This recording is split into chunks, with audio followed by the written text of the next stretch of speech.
Welcome to the Midweek Mailbag. We are back after a nice little mini bye for pretty much everyone at Pride of Detroit, which I think was much needed. And a late thank you to everybody who participated in all of Movember, including our live show at the Majestic Theater, our 14-hour stream, and anyone who may have donated to the Robo Cancer Center at any point during Movember. But we are back. We are getting ready for the home stretch here as the Detroit Lions are 12-1.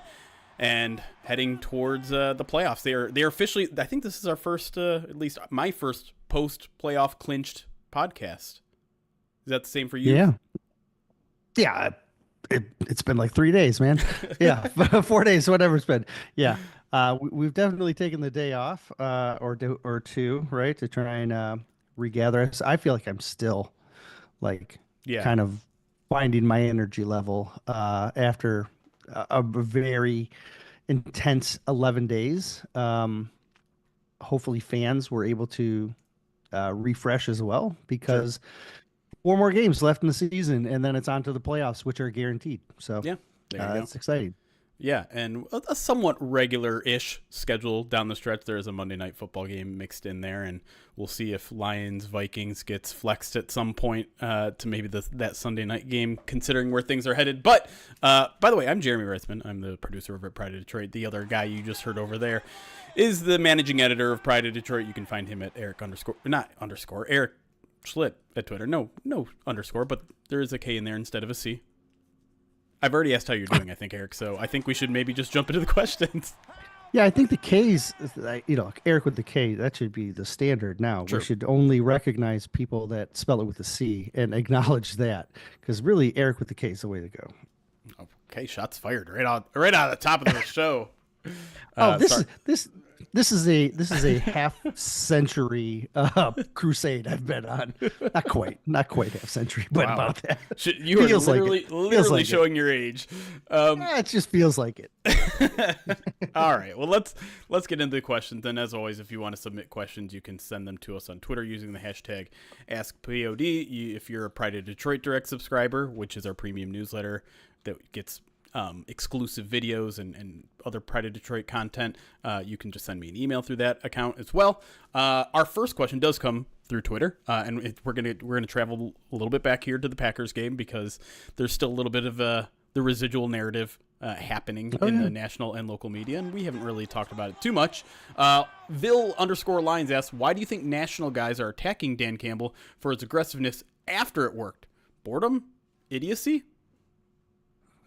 To be honest, there is a large contention of people who believe football should be played a certain way.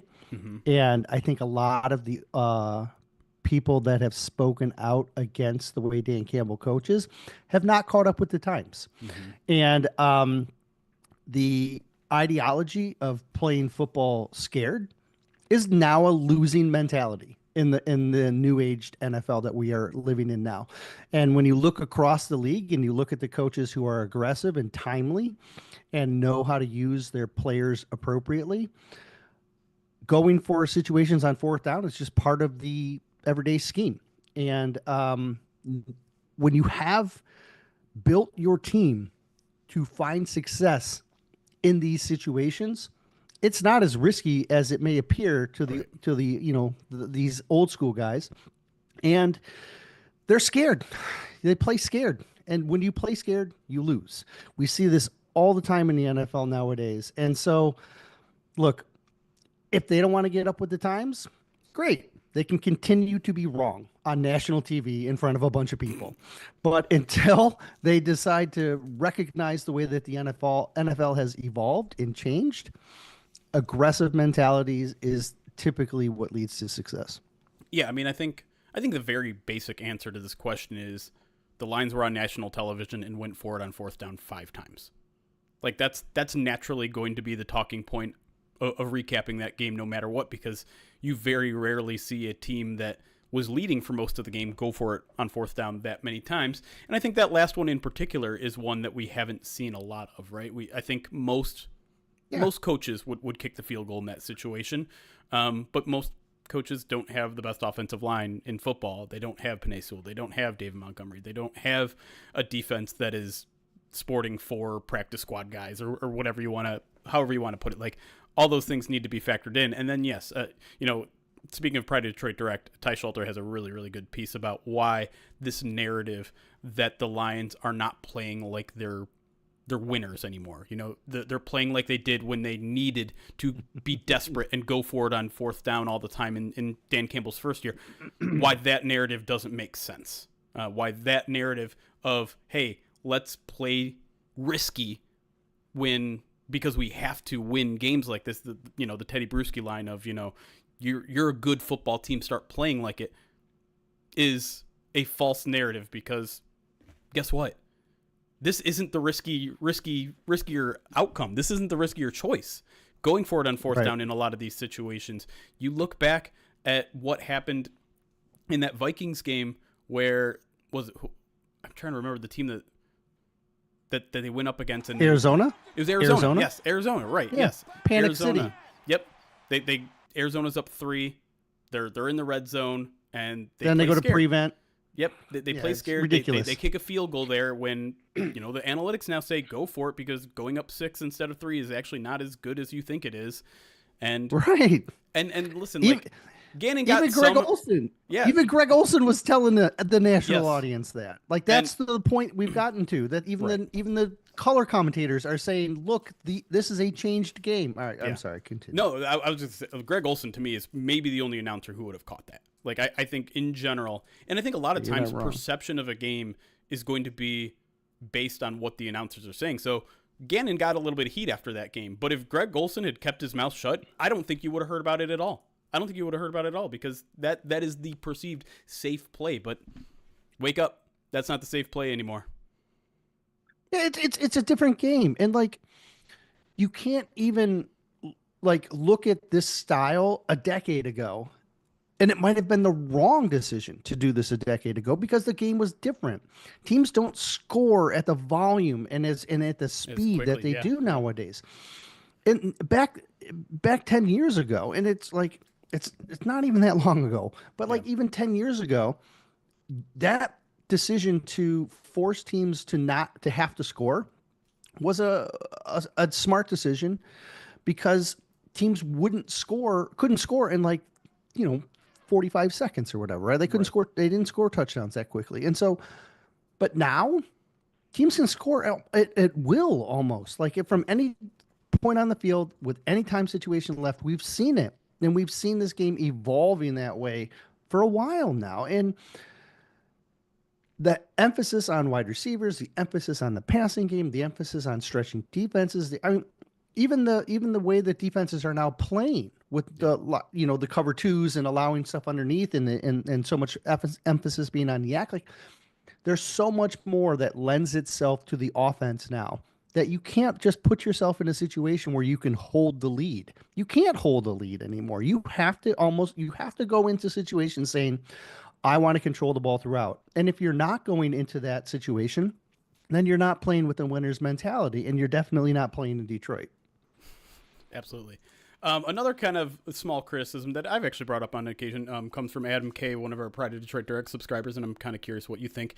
He says there's a lot of discussion, obviously, about how aggressive Dan Campbell is and has been on 4th down. I personally love the aggression on 4th down, but my question is, do you think their aggressiveness on 4th down makes them too conservative on 3rd down? Brings up an example from the Packers game right before the Gibbs touchdown. The Lions are in a 3rd and goal from the 4. The Lions run Gibbs for 1 yard. Then they throw it to Gibbs for the touchdown. He argues that why don't you just take 2 shots from the 4 instead of one, the run from the 3 and the pass from the 4. I certainly get that perspective. My pushback against that would be how often have we seen them do draws on 3rd and 9 and get it? Because they lean towards unpredictability. Yeah. Like, they want to have everything at their disposal. And in that situation, when you're in an and goal situation, they run the ball more often than they pass the ball, and they find success that way too. That's why they were scoring rushing touchdowns in every game except one this season, is because they're willing to run it once they're inside the red zone from multiple spots. And so I get that it looks conservative because it only gained 1 yard, but if that 1 yard touchdown, or if that 1 yard becomes a touchdown, Yeah. then you know what it is. I do get that philosophy though, because I do feel like there is a tendency to, in certain aspects of the field, become more conservative on third down, and I get that. I think most notably where I see it happening is on their side of the 50, outside of the 20. So you're talking between the 20 and 50 yard line, in on their own 20 and 50 yard line. Yeah, yeah. They tend to. That's where I have a little bit more issue getting conservative on third downs, because if you're going to be conservative and you're going to go for it at the rate that you do, then you're setting yourself up to have a little bit more for a rougher situation if you don't get it, like we saw against the Packers. If you're on the other side of the 50 and you want to run it on third down, you want to play a little conservative because you're going to go for it on fourth, that's okay, because you're still leaving them the ball on their side of the field. I don't like it as much when you're on your side of the field, because of the potential outcomes. Yeah, I was with Adam for probably the first 2 years of this regime, thinking like, yeah, I don't quite get it. The third and 7 draws that work out are neat and cool, and Ben Johnson's walking around a little bit more cocky when something like that happens. But in general, like, a passing play has a much higher EPA, efficiency rate, whatever you want to do, than a running play. And so, yeah, I certainly understand the frustration. A good team averages like 7.6 yards per attempt and 4.6 yards per run. Like that is just a mathematical fact of like how more effective passing is in the league than running is. But you touched on it briefly, that the thing that's changed my mind is the unpredictability. Is now when the Lions are in a 3rd and 5, anywhere on the field, you don't know what they're going to do at all. Right. They could run it, they could pass it, and that puts you at such a premium advantage over most other teams, because a 3rd and 5 is a pass play for 30, maybe 31 other teams. You don't know that with the Detroit Lions, and that makes them dangerous. And in order to maintain that unpredictability, you have to run it sometimes. And sometimes it's not going to work. Sometimes you're going to get stuffed for 1 yard because it's a running play, and you never know. All it takes is one guy to miss the block, and maybe you're punting instead of, maybe you thought we're going to run it and then we're going to run it again, and you don't get what you expect on third down, so you got to punt it. Happens every now and then. You're not going to have a perfect drive every single time. But I think it's probably worth it when it comes to maintaining that unpredictability. And you know why I know it's worth it? Because this team is excellent on third down. Right? They're a top 5 team, maybe the top 1 team. I haven't checked lately, but they are, in terms of third down efficiency, one of the best in the league. And that is reflective of their unpredictability when it comes to third and medium or third and short. Third down success rate, 45.8%, 4th in the league. There you go. All right. Next question here comes from Andrew K. on Twitter. Asks, as good as the Lions' offensive line is outside of Sewell, is there any concern over age/play of the rest of the line going forward? Not just this season, postseason, but in 2025 beyond. Decker's hurt in his age, Glasgow down a bit, Ragnow's injury history, Zeitler's age. Yeah, I think you certainly are going to be looking at that long term, which is, I think, why they invested 2 draft picks on the offensive line this year, right? Was to develop them for the future, right? And while Manu, it would be great to have Giovanni Manu ready, to go as a 3rd offensive tackle right now. He's not, and he might not be ready next year. And because he might not be ready next year, it could force them to go back into the draft, or maybe acquire someone in free agency that gives them a little bit more stability. Now, that being said, Dan Skipper played extraordinarily well. He's playing his best. Probably played his best game as a Lion ever against the Packers. But from an overall standpoint, you would like a more consistent 3rd offensive tackle. On the interior, I feel like they've already started to go address this. The Mahogany pick is that you've already seen that pay off. He's coming in. He's now the top reserve interior guy at both guard spots. It looks like at least right guard we know he is, because he's been active on game days. He was the guy who stepped in for Zeitler when Zeitler missed a few snaps. So you've already made that progression interior. You may have to again address it, for future. Like you have to continue to supplement this talent level on the offensive line moving forward. But I do think it's something that moving forward is a bigger issue than right now. Right now, all five of them, I now I know Pro Bowl votes are fan-driven votes, but the Lions have the number one voted offensive tackle and I believe Taylor Decker's number two, right? Sewell's the top offensive tackle in Pro Bowl votes, and I believe Decker's the number two offensive tackle in Pro Bowl votes. Frank Ragnow's the number one center. Zeitler's the number one guard, and I believe Graham Glasgow's the number two guard in votes, right? So like the entire offensive line is just dominating the Pro Bowl vote. And that's because they've been playing so well. And it's not just because Detroit people are stacking the boxes or anything, but A little bit. There's a little bit of that happening. that certainly plays a little bit, yes. But I mean, like, there's an acknowledgement that the Lions' offensive line is playing at a high level, and I think that you're not going to see like a drop off or anything like that. Like this season, they're playing at a high level. They're going to continue to play at a high level. There's nothing that really indicates that there's going to be a drop off now. But yeah, I do think in the future we're going to have this conversation about depth and stuff like that moving forward for sure. Yeah, I mean the one bone I have to pick in Andrew's list is the Ragnar stuff. I think we've moved past it at this point, right? You never know 100% what's going through a player's mind, but after Ragnar has answered injury questions now for 2 or 3 straight years, to me it sounds pretty clear that guy wants to play football still. And still think there's more football to be played. And he's been relatively healthy this year, right? There hasn't been that many issues when it comes to him, and he's not showing up on the injury report with knee, leg, toe, foot, finger anymore, right? That's not a thing anymore. And so he's only 28 too. Yeah, right? and that's what I'm saying. So like I think he can be around for another 5, 6, 7 years. Like I don't think we need to wring our fingers about him anymore. And I mean, you never know down the line what's going to happen, but Sure. I think you're fine there. Decker's up for 2 more years. Sewell's here forever. And so you're just kind of talking about your interior guys. And the next question here is about Mahogany and whether he's the third interior guy. And I think the answer clearly is yes right now. And it might be even more than that in the future, right? I mean, this is a guy who's just now scratching the surface, considering he missed all of training camp, considering he missed a bunch of the regular season as well. He's just kind of getting his feet under him. And so the one reason why I won't say I'm concerned about the offensive line, yes, there is going to be some shakeup in either next year or the year after that. How many times have we heard Dan Campbell, Brad Holmes refer to the engine under the hood being the offensive line?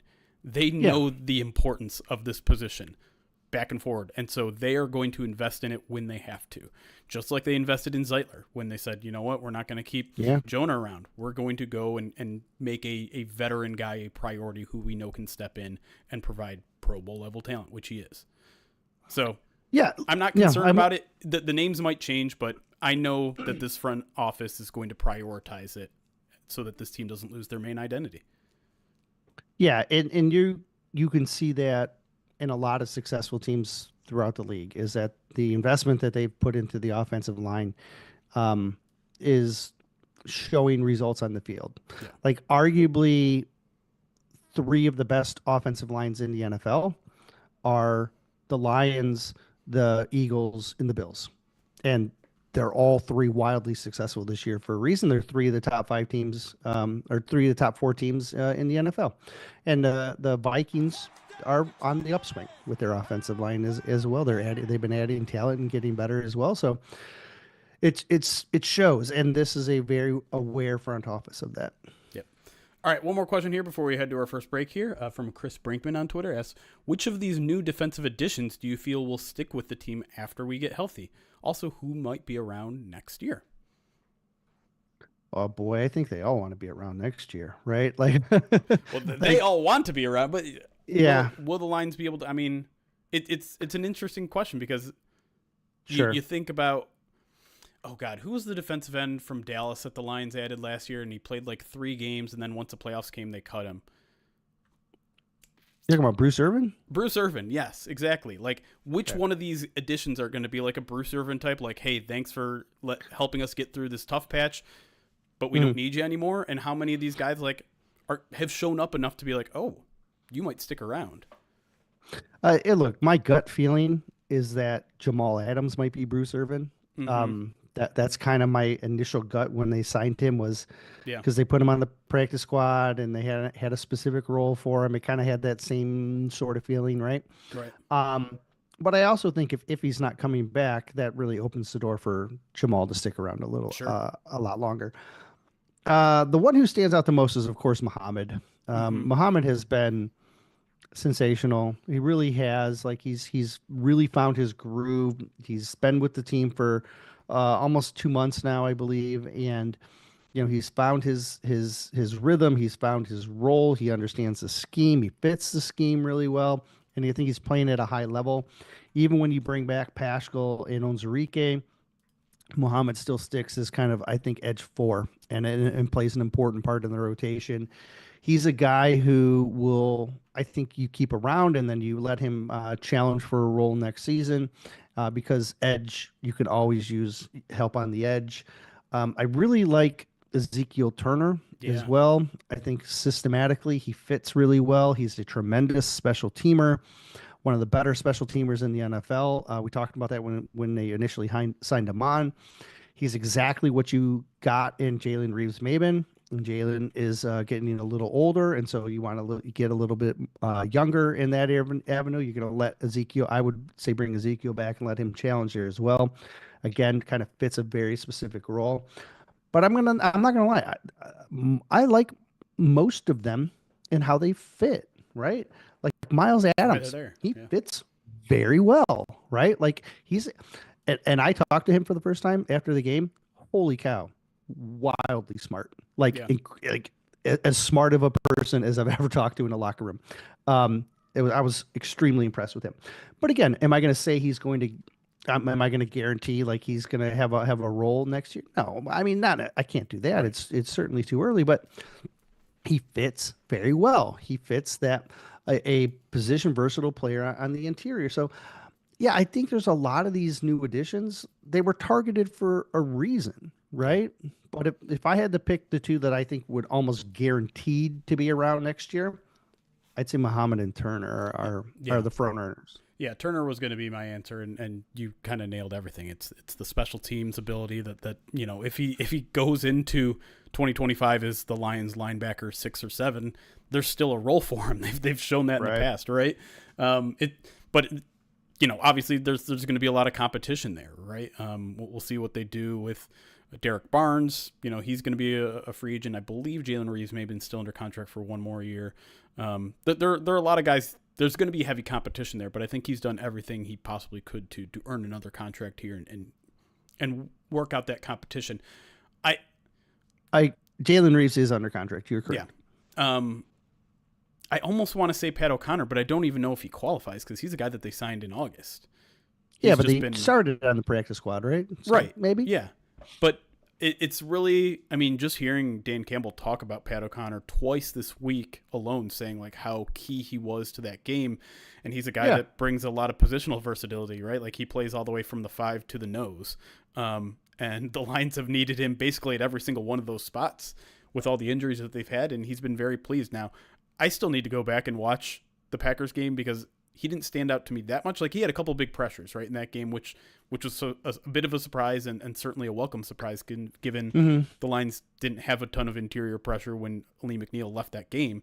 But I mean, he was raving him about in the pass game and the run game, all that sort of stuff. And having that position of versatility, having the ability to essentially play all three downs if you can bring some pass rush and some run defense makes me think he's a guy that is going to stick around beyond this year as well. Yeah, I think Pat's he's really his ability to play out of his, I think, natural position to give them reps at the nose like that was a very important role that they needed and they lost when Kyle Pekka went down. Yeah.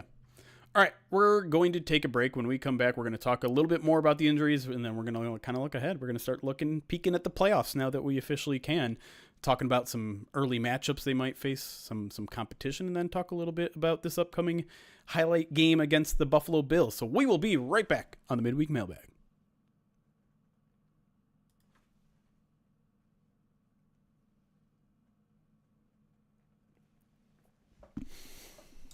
What's up, everybody? Good morning.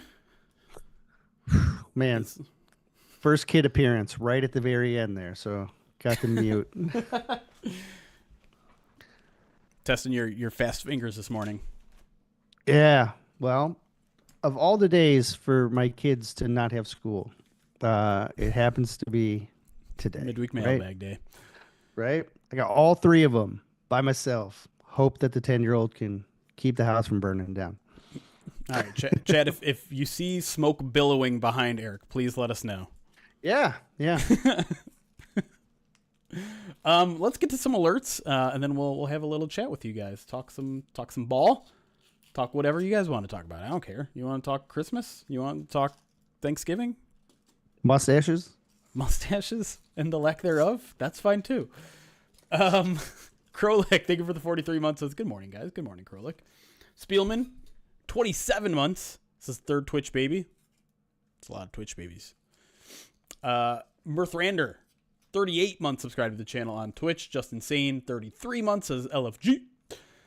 Rebuilding since 1957, 18 months, says awesome job raising money with Movember. Way to give back. Hey, appreciate everybody who helped out. I think the final total, I have it written down here actually, 54,151, which if you remember last year, we were at 41,000. So that is quite a year-to-year jump. Dangerously close to shaving my head this year, which I might have to just keep bumping that number up every year, just out of reach to secure the hair bag. Yeah, if you don't start changing the order of priority on some of these punishments, you're going to end up with a whole arm sleeve. True. RGA, 25 months subscribed to the channel. Dank Ample, 18 months, says between Josh Allen, Saquon Barkley, and Jake Bates, who's ahead in the MVP race right now? I feel like one of those might be out of place. Sorry, I was distracted by the children. I heard him listening for him. It was between Josh Allen, Saquon Barkley, and Jake Bates, who's ahead in the MVP race. And Jake Bates? Yeah, I think that one might be out of place. I do think Goff is has a better shot because the Lions continue to win, right? Yep.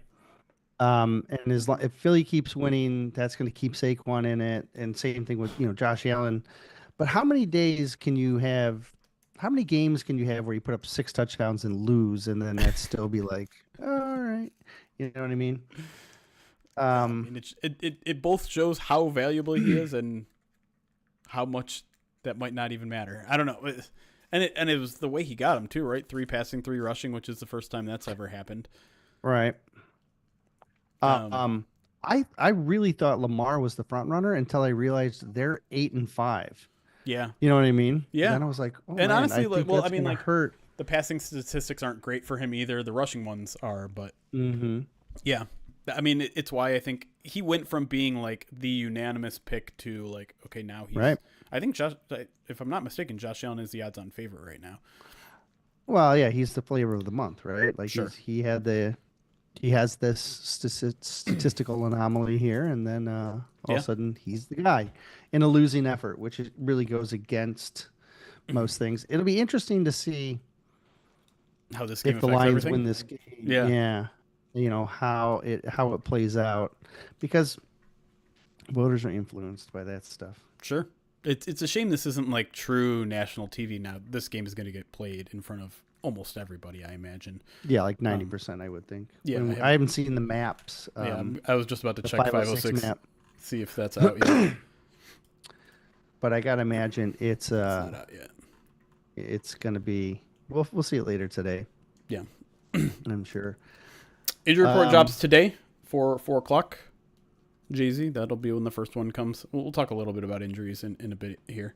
Let me get back to two more alerts. LJ, thank you for the 56 months. Says, dang, what a ride's been from Campbell. Lodging to a bad, losing, I think you meant, to a Caldwell, sorry. From Caldwell losing to a bad Cincy team through the coach, quote, that helped us build the foundation of this team, unquote, to MCDC clinching a playoff spot with 4 games to go. BHDC forever. And Joshua Mercer, 52 months, subscribed to the channel. Austin Mammoth asks if I'm going to get banished to the garage again. I will not be banished to the garage anymore because of this. This is this investment. This microphone that I have here is significantly better than my other microphone, and it allows me to not have as much background noise. The old microphone I have picked up everything, including my kids. Now this one can keeps the it's got a background noise at a minimum. It's amazing. Like, the kid has come in here 3 times since we went to break, and I don't know if you've heard her yet. Nope. So, yeah. A couple questions about Broderick Martin. I'll say again, I have not gone back and watched Thursday's game. On live viewing, it wasn't great from what I saw, and I think it's also he got moved a couple of times. But I mean, like most linemen, like when you see them, it's usually like, oh, that's a big mistake, or if you don't see that, right, it's usually some extreme, right? Right, one end or the other. But I think it's at least a little bit notable that Campbell goes to the mic every Monday morning or Monday afternoon and lists off his, like, this guy stood out, this guy stood out, this guy stood out, this guy stood out. I think it was 9 players long this week, and I don't think he said a word about Broderick Martin. I don't know. I'm hopeful that when we see the injury report today, both Lee McNeil and DJ Reader will at least have a limited practice in them. Man, if you get all 4 back, Levi, Pascal, Reader, McNeil, man, it's a very, very different outlook. Yeah. On a tough game. Like, this is a really good offense. Bills are really good. Yep. They do a lot of different, and they're getting some guys back too, right? Like, they're expected to get their rookie receiver back. Oh boy. Oh, Keon Coleman. Is he rookie? Oh, that's right, right? Yeah. Mm-hmm. Yeah. I think they're expected to get him back. Yeah, I'm still. That's interesting. No, I'm going through like crazy trying to get caught up on this team. Plus that speedy receiver has suddenly broken out. I can't remember his name either. Dude, their collective approach to offense is, quote unquote, everybody eats. Right. It's very much like the Lions in that sense, right? Where it's just there's so many mouths to feed. Right. They've kind of moved. There's a lot of similarities. There's a lot of similarities between the Bills and the Lions. And if we're going to talk about them, I don't want to go too deep into that right now, but because I don't want to start repeating ourselves. But yeah, there's a lot of similarities. Offensive line, personnel usage. They're designed to beat defenses the same way the Lions are designed to beat defenses. Where if you run a cover 2 shell against the Lions, well, they're going to run on you. Well, the Bills are the same way. Yep. The one of the unique differences is the Bills' offense is designed to force you to go into base because most teams don't play in base that often. But the Lions play base more than anybody in the whole league. So the Lions you're going to be feeding right into what the Lions do well. So I do think the Lions' defense makes a unique counter to what the Bills try and force teams to do. So it'll be interesting. Yeah. Theoretically, that means, the whole point in forcing someone into base is to throw against them, right? Is to get them to load the box so that you can throw over them. So that's what I think they'll probably try to do in this game. And it'll be a challenge for the secondary against, Shakir is the guy I was thinking of. Like, he's having a breakout season right now. The yak guy. Yeah. Yak. Yep. All the time. Yep. And you can go down the list. Obviously, I feel like it's almost like when the Chiefs traded away Tyreek Hill, right? And everyone's like, oh my God, that defense is going to take such a big step back. They're missing their number one guy. The Bills take kind of a similar approach. And did they trade him or did they let him walk? I don't even remember. Gosh, I can't think. I think they had to trade him. I think they had to trade him because he had the contract. Why can't I think of his name right now? Stefan Diggs. Stefan Diggs? Yeah. Yeah, and then they trade for Cooper. They sign Mac Hollins. They sign Curtis Samuel. Yep. And they draft Keon Coleman in the second round. They even had the Packers guy, Marquez Scantling or whatever. Valdez. But they got rid of him. And good old Ty Johnson's a little bit of an impact player there too, which is kind of fun. Well, Ty Johnson's their best pass pro guy. Yeah, he's their right. So when they think that teams are going to blitz more, or if then they're used Ty more. Like I think they used. Yeah, they used Cook, who's by far their best back, only like 45% of the time last couple of weeks. And they've used Ty Johnson like 30 to 35% of the time last couple of weeks, mostly because of his pass pro. Because they were trying to make sure that they were he could catch the ball too, secure against the blitz. I remember when he was here, he was kind of that speedier option that was going to that seemed like he was basically the backup to DeAndre Swift in a way. Yeah. I was really surprised he didn't make the team that year. Yeah. So were other people that I've spoken to inside the building. Anyways, here's an important matchup point from Joe P on YouTube. Says had wings in Detroit and wings in Buffalo. I think Sweetwater is better than anything I've ever had in Buffalo, to be honest. Oh, well, there you go. There you go. Beat them at their own game. Do you guys enjoy making the other teams in the division as mad as the Lions do that they mention us even when we aren't playing? It's something. I missed a lot of it just being on a mini vacation over the weekend, but I certainly saw some of it. And the amount of people that don't understand basic football rules, like when a quarterback's knee is down when no one has touched him, he's not down.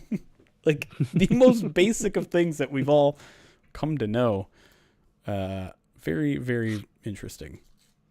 It's very weird to say this, but I mentioned to you yesterday that the Bears fan base is suddenly looking like the most stable. Right. And that's because they're in their normal spot. they're losing. Yeah. They're in stasis. They're like they're more focused on self-loathing than anything else right now. Yeah, I think the Bears have accepted their fate. Yeah. And the Bears fans have accepted their fate and they're looking back and assessing things. Whereas the Vikings fans are still, they're still on the Kirby is the dirtiest player in the NFL, and I'm like, man, he's not been flagged or penalized, or they're like, if he's not careful, he's going to get suspended. He hasn't even been fined yet. Brian Branch is far closer to being suspended than Kirby Joseph is for his conduct on the field. But my gosh, their obsession with Kirby is, I don't know, I guess I shouldn't be shocked, but I still find myself being shocked at how they're stuck on this thing and they think it's just the way it is. And the Packers fans, holy cow, the blaming of the refs was, I've never seen anything like it. In a game that didn't feel like it was that poorly officiated. No, but they don't have answers, and they are just lashing out at everyone, and they're looking for excuses, and it's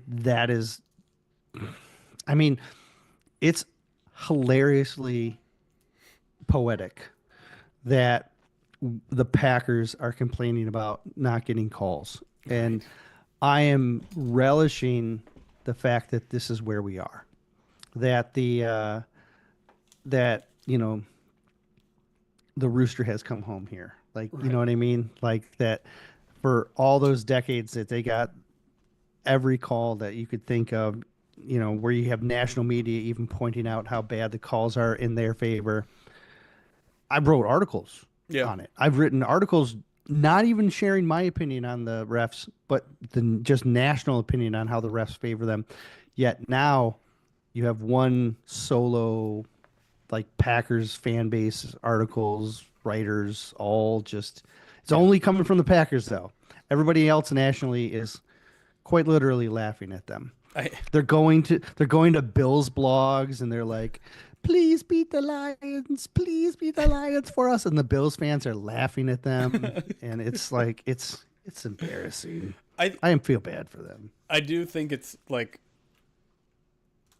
I've seen at least someone on Twitter or Reddit or whatever point out like, oh, the Lions are the beneficiary of all these, the NFL suddenly wants the Lions to win.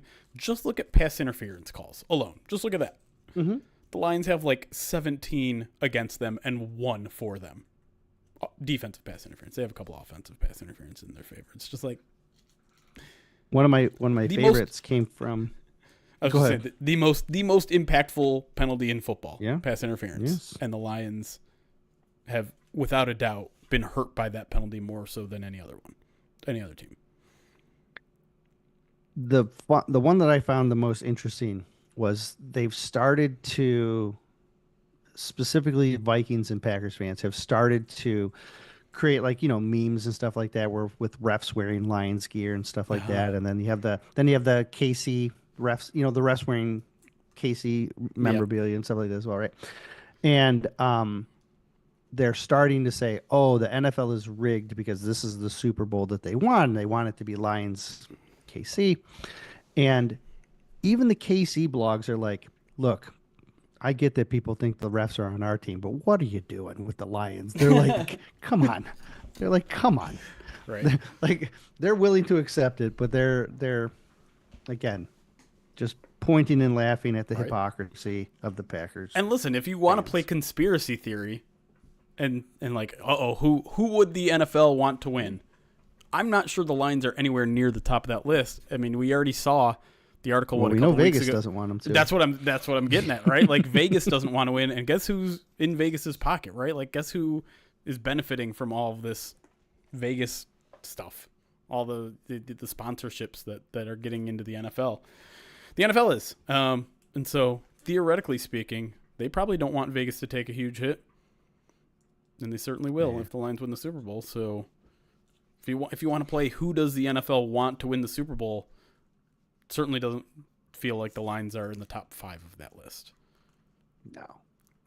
No, Vegas definitely doesn't want that. I wonder though if that article gets out to try and then drive bets on other teams from the conspiracy theorists.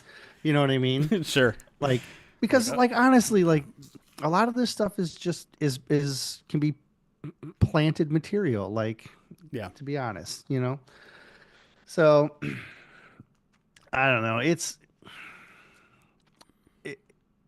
There's so many. It's such a weird spot, like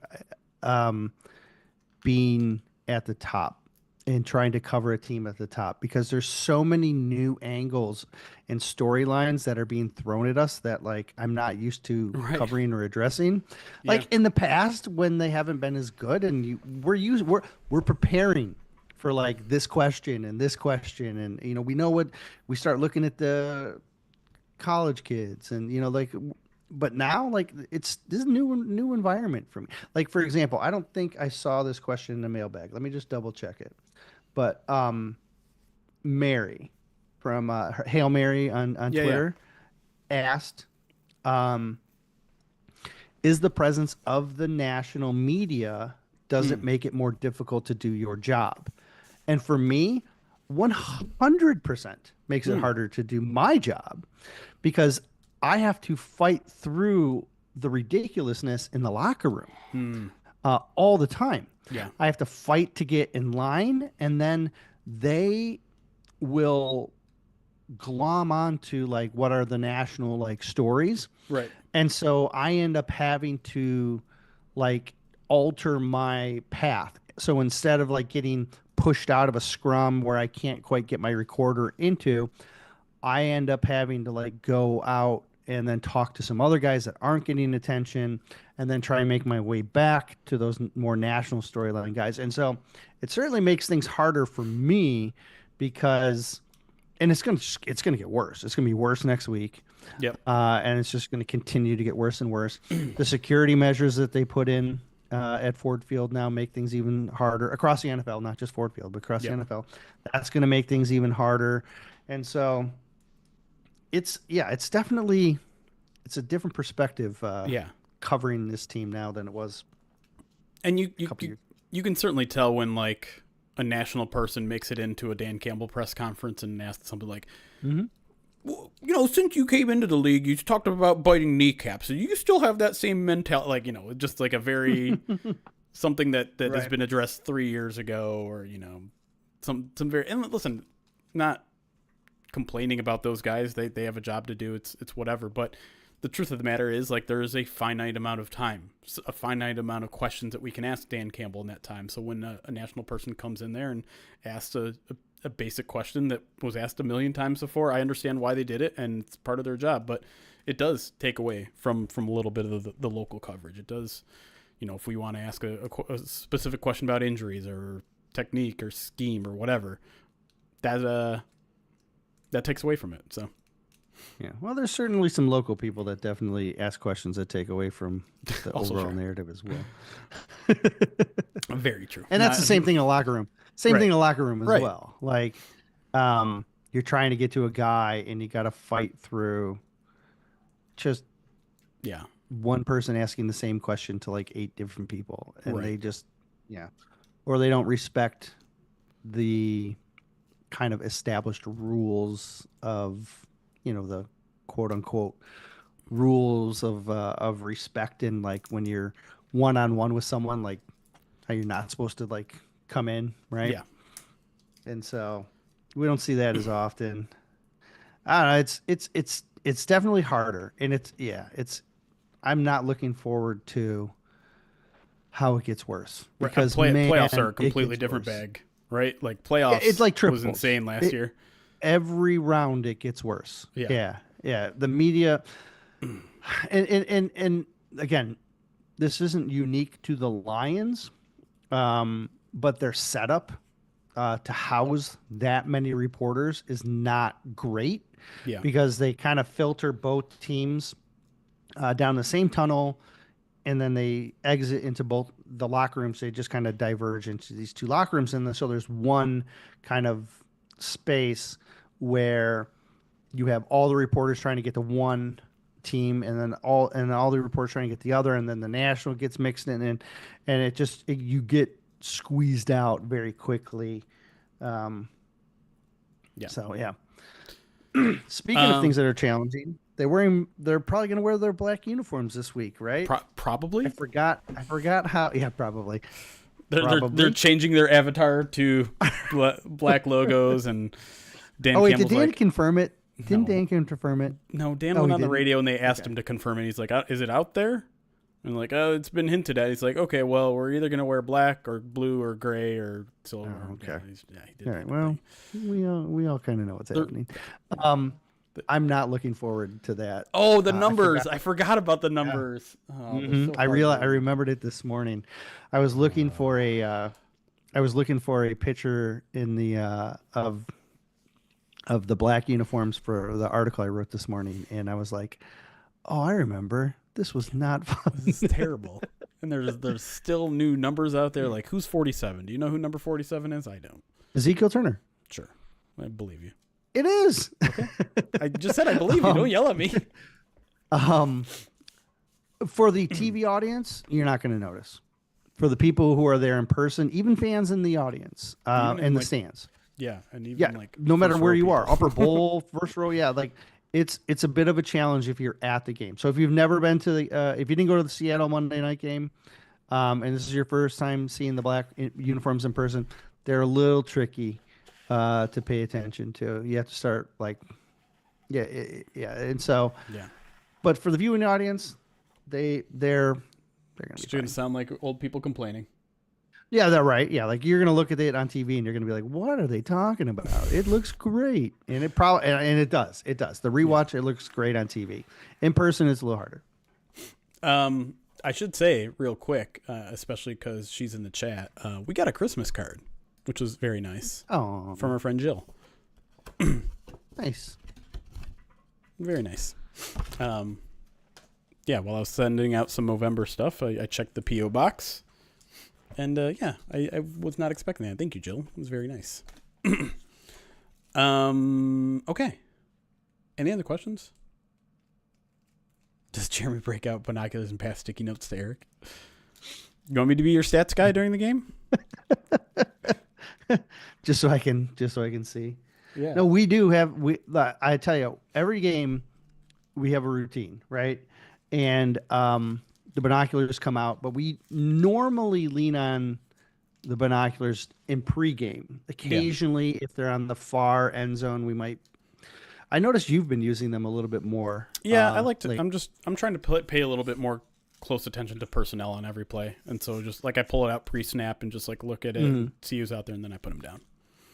I don't lean on them as much, but I do recall having to use them on that Monday night game for sure. Yeah. Okay. Look. Yes, I know. Everyone. I saw. Yes, Justin Rogers wrote about it. Yes, I know. We know it's black. I get it. Like we get that information too. We're not supposed to say. I don't care. I'm saying like they're wearing the black uniforms. It's fine. All right, fine. I mean, we know what they're going to wear after that too, right? I just got to go back and find the list. Right. But for those of you who don't know, they kind of predetermine this ahead of the whole season. So it's not like they do make week-to-week decisions on accessories, but as far as like which primary top they're going to wear, those are made ahead of the season. Right. And then the accessories get determined on a week-by-week basis by captains, I believe, right? Yes, I think that's true. Guys Named asked an interesting question, and I think I know my answer to what they're going to do, but I'm curious. They ask, I know I'm getting ahead of myself, but what do you guys think the Lions would do if they secure the 1 seed by San Francisco? Would they rest their players in Minnesota, their starters in Minnesota, or have them play to avoid 2 straight weeks off? I think they would play them, but cautiously, right? And it would really depend on how meaningful of a game it is for Minnesota. Because you think so? Yes, I do. I don't. But I do think that they would. Well, if they have the 1 seed wrapped up, Minnesota's not going to have much to play for. They're just going to be in the 5 seed, right? Right. Most likely, right? Maybe the 6 seed, but yeah. Right. And the whole fact that everything reshuffles after the first round. It's not a bracketed like playoff system. It's a reshuffling. So right. the worst team always plays, right? That doesn't force you to want to like push the Vikings to the 6th seed so that they don't play. It can't. That doesn't come into play. So, yeah, I think if it's a meaningless game for the Vikings, they're going to be more likely to be cautious with somebody. Like if you got a guy who's injured, you're not playing them, right? But I do think there is a logic behind not wanting to rest guys for 2 weeks, right? Because you want to be able to keep some rhythm, and you want to like we've seen this in the past where teams will rest in week 18 and then you get the bye and then you come out flat, right? And then you're playing catch up, and I don't think they're going to want to do that. So my gut is if you're injured, you're not playing. If you're not injured, you're probably going to get some run, but cautious. I'll be honest. I just realized I don't know something about a bye week in the playoffs and how it's treated by a team. I assume they still treat it like a normal week during the week. They still practice. They still do all that stuff. But they don't have a game plan, right? Because they don't know who their opponent is going to be. Correct. they're going to be they would work on reaffirming things that they're struggling on. They will work on installs of specific maybe trick plays that they want to do. Right. They will try and correct maybe some errors that have popped up of recent. Right. But yeah, they're not going to game plan that first week. Yeah, and they're just going to be doing. But it's not a traditional, like, I think when you hear people say bye week, they're like, oh, they're going to go home, they're going to chill, they're going to, oh no, visit family. That's not going to happen. So it's not like a traditional bye week in that, you're accumulating all this rust. You're still going out there, you're still competing, you're still practicing. So I wouldn't be surprised if Dan puts on pads on a day, just to keep them used to being physical, right? Yeah. I'm with you. I think they at least start the starters in a week 18 meaningless, quote unquote meaningless game. They might pull them at halftime. But everything we've heard from Dan, everything we know about Dan is like, no, we only get 18 of these a year, 17 of these a year. Like, we're going to go out there and compete. What gets really interesting is what happens if Minnesota loses to the Packers, right? And then they're in a spot where they're just kind of are what they are, and maybe the Lions are still fighting for the one in Philly, because if the Lions are still fighting, and there's a scenario where the Lions are still fighting for the 1 seed and the Vikings are not. They're locked into their 5, right? Right. And there's also a scenario where it's very possible Eagles drop a game to where they play Steelers and the Commanders in the next 2 weeks. Yep. So there's a scenario there where if they drop a game, I don't know, each of these top teams have at least one really tough game, and most have 2 really tough games on their schedule, and the Lions are no different. The one I'm watching though is the West. I want to see, can Seattle maybe beat if Seattle. I think Seattle plays the Vikings this week, they right? Sure do. Not this week. They have the Bears, Vikings-Bears this week, and then Seattle next week. Okay. Because if Seattle beats the Vikings, that's a double whammy in favor of the Lions, because it crushes them, the Vikings, gives them a tough spot to come back from, and it puts them further ahead of San Fran, which then puts the pinch on San Fran, which then makes week 17 a little less meaningless. So San Fran's in a tough spot. Oh, they're in a bad spot. Yeah, they I know they need just look help. really good.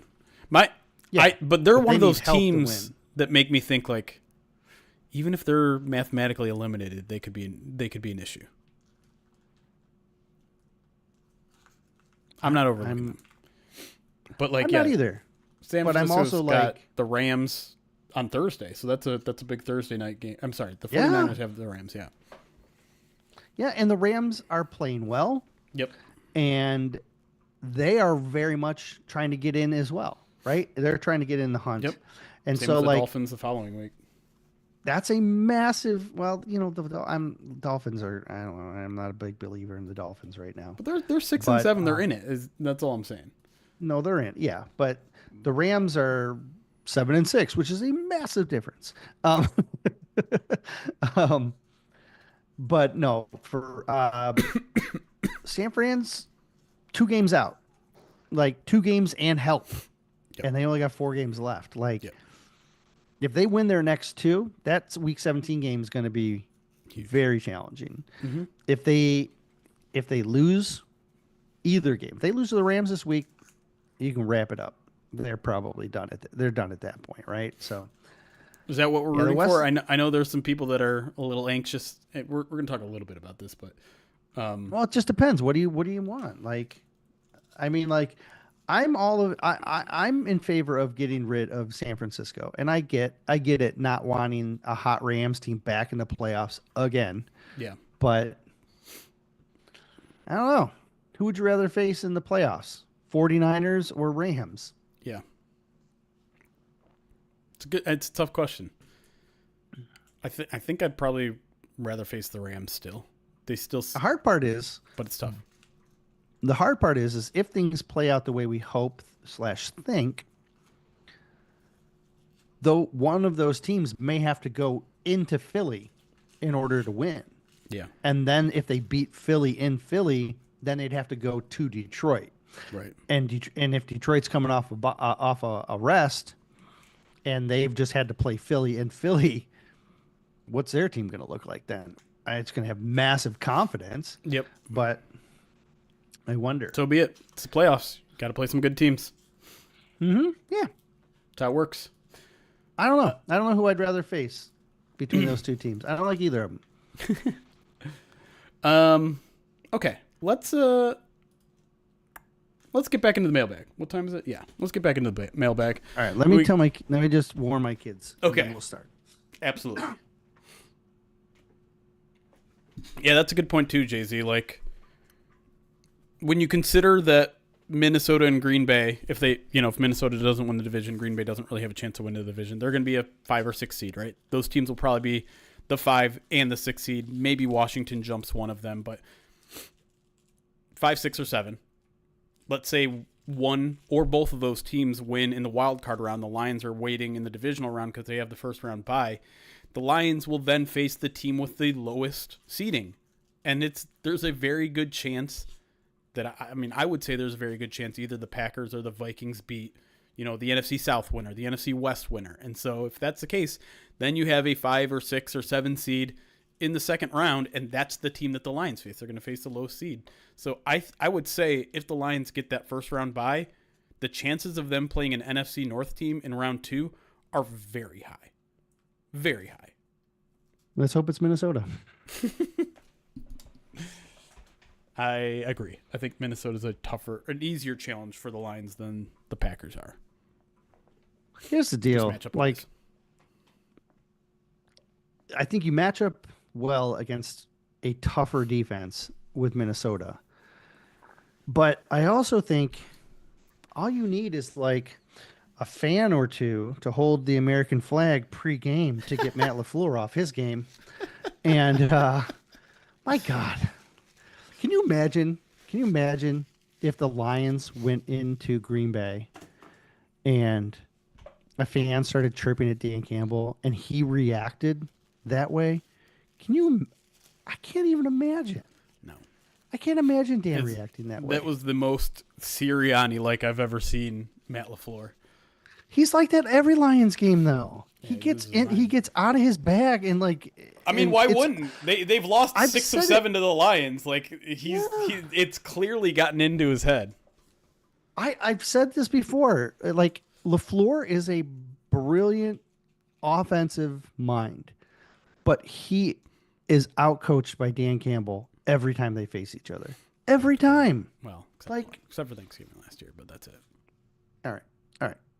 Caveat with the 1. Beyond that, like it's crazy. It's pretty wild. Like did you happen to see the interview? I saw a clip, a brief snippet of the interview. One of the local stations did an interview with the fan that got into it with, and he said that he was on the field for the Bucs game as well, and he said Todd Bowles was laughing and like joking around, and he didn't take it seriously, and he was like, "Oh yeah, just fans having fun." Like he was just he thought it was good sensed spirited fans, as opposed to overreacting and trying to have in requiring security to step in. That's what I was gonna say. Remove the field and the need to respond to someone like that shows deep insecurity.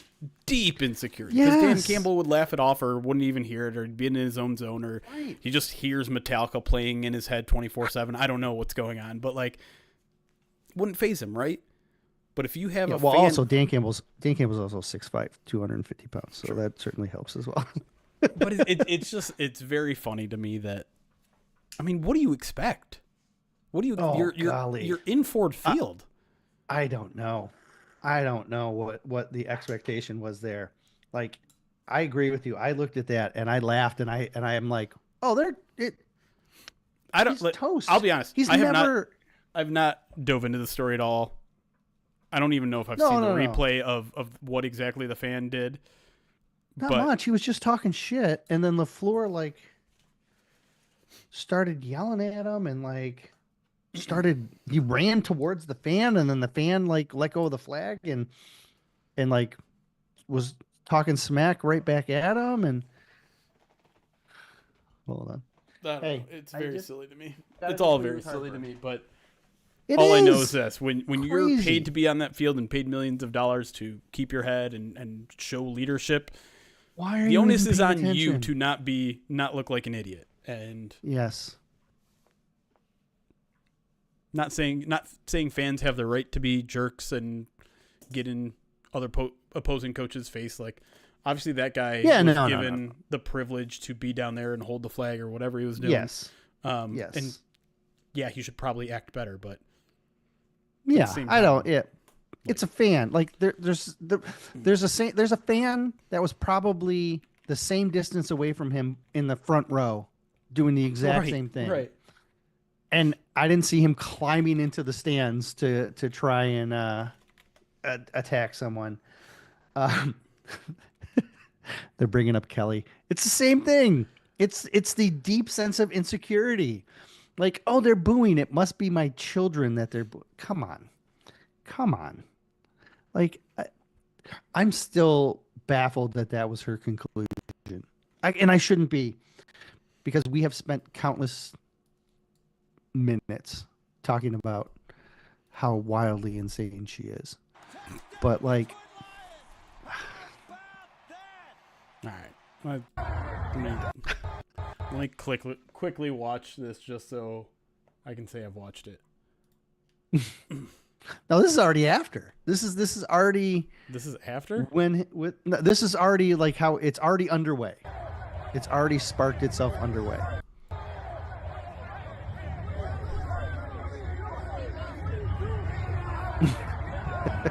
Like, why is he doing that? Why is he involved? And then watch, he comes back. He walks away and then comes back like a child. Yep, here he comes. Look at him. Even the refs are like, dude, be better. I don't know. I don't care. I'm sorry. I don't care about this. It's hilarious. But it speaks to I don't understand that mentality. Like, if you're a head coach, what is the message you're sending there? Well, you know what? I'll play devil's advocate. This guy's Okay, getting in my please. players' face. I'm defending my players. Was he? He was literally next to the flag. They were hand fight. No Like reason. he had to. Someone slapped the guy's hand out of their face.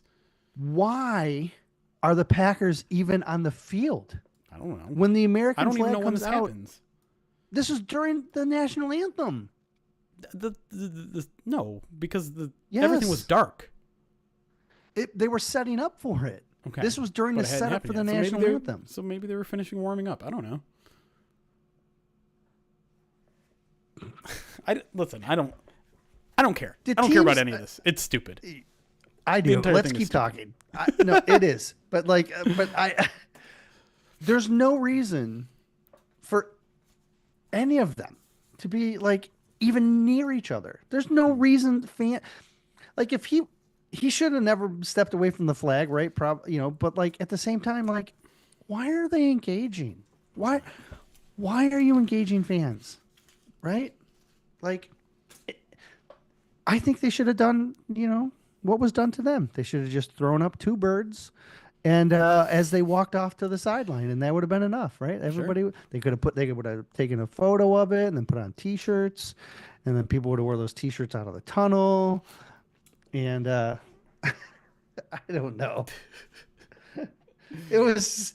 I don't get it. I don't get that mentality, and maybe that's just me, and maybe that's just because I'm watching what we watch and I have a different perspective, but is that just how things are done there?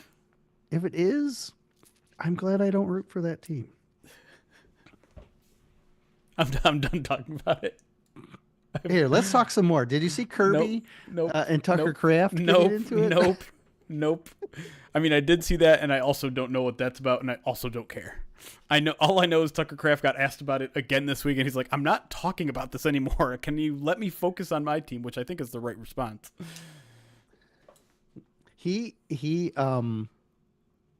So the Packers the media was kind of setting them up for like locker room material, all week. Yeah. The questions were, what do you think about Amon-Ra's Green Bay sucks shirt? Yeah. What are you gonna do here? And Tucker Kraft said something along the lines of he was going to, take Kirby out, and then he was essentially clarified it and said, on the football field, right. I'm not I'm going to beat him on the football field. Yeah. And they then used that to do a Tucker Kraft is blah blah blah, and then that got Kirby's attention, and then Kirby chirped back, and Kirby, but this team, here's and it kind of goes into the whole Detroit is like they have a swagger. They have had a swagger for years now. They are. And it starts at the top. But they think that they're the best. The Lions do. They think they're the best at everything. The secondary, oh my God. They are the pinnacle of the swag in Detroit. I wanted to get to this, but I didn't. Robertson, Terrion, Carlton, all talked in the Kirby as well, all talked in the locker room after the game. All of them were like, yeah, we're the best secondary in the NFL. Yeah, we have the best defensive coordinator in the NFL. Yeah, we're the best team in the NFL. They were like, they are just, and it's hard to argue against them because they're producing, right? Yeah. Their confidence level is at levels I never thought would be reached.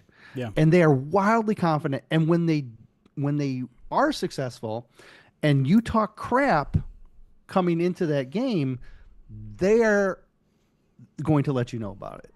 And that's what that whole incident was about. And that's why Tucker doesn't want to talk about it anymore, because Tucker doesn't want to take another L. And so, and I get that. But I feel like the Green Bay Packers were set up a little bit with the questions that they got asked. All right, hold on. I got to change one thing real quick so the alert box isn't doubling up. Arnick, thank you for the 44 months subscribe to the channel. And Archer, 21 months, says, love you guys, go Lions. Thank you for all of that. All right, we're going to get back into the show because the drama, the war of words, the drama, none of that interests me. I'm sorry, it doesn't. I find it interesting. I know you do. And I know the fans do too. I'm sure they do. But go watch professional wrestling if you want drama. No. Come on. Come on. No. This is fun. Dude, the game itself is fun. I don't need this. The game is extraordinarily fun. Look, for as bad as this secondary has been, to now be playing at the level that they are, they deserve.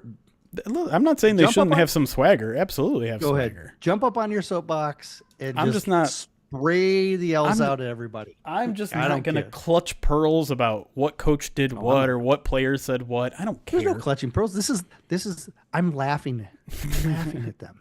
I am laughing at LaFleur in his reaction to that. I don't. And look, you can take any quote and turn it into locker room material. It doesn't matter. It doesn't matter what it is. Sure. We all know there's a wild difference between audio and then what can actually be written, right? Sure. And so you can take this out and you can contextualize it however you want. And the Lions, whether you want to give them bulletin board material or not, because that's what the Packers said. We don't want to give them any more bulletin board material. I have a clue for you, Mr. Kraft. The Lions don't care. They're going to take anything you say and they're going to turn it into bulletin board material because they use that to motivate themselves and then they talk smack after. That's just the way this team is. And so KJ with a good point too. Says you can even turn fake quotes into bulletin board material like the Packers did last year. 100%. I forgot what it was, but yeah, there was that fake quote I think from Amon-Ra. Something that he the Rams didn't say. did it too. Yeah, the Rams did it too. They were like, "Oh, there's a ban on Stafford jerseys. We should use." And I'm like, "No, there's not." God. Oh, I forgot. Remember that? Too, yeah. See, like, there's always going to be this. All right. Georgia, you gotta go play with Harper. No, hold on. Last time, because my kids are not listening. They've come in like 3 times. Well, to be fair, you told them 10 minutes ago that you were about to jump back on. Probably like 15. But like, don't get me going on my rant. Here, hold on. I'm gonna yell one time and then we're gonna start. All right, we're caught up on alerts. 1, 2, 3, 4. I thought I had a 5th one. Where'd that one go? There was another one. Where did it go?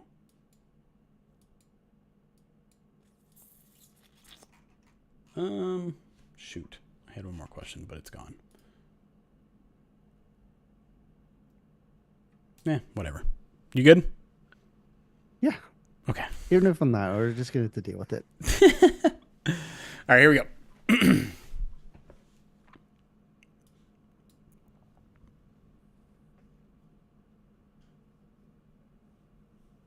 And welcome back to the Midweek Mailbag, where we are here prepping for Lions Bills Week 15 of the 2024 NFL season, answering your questions live here.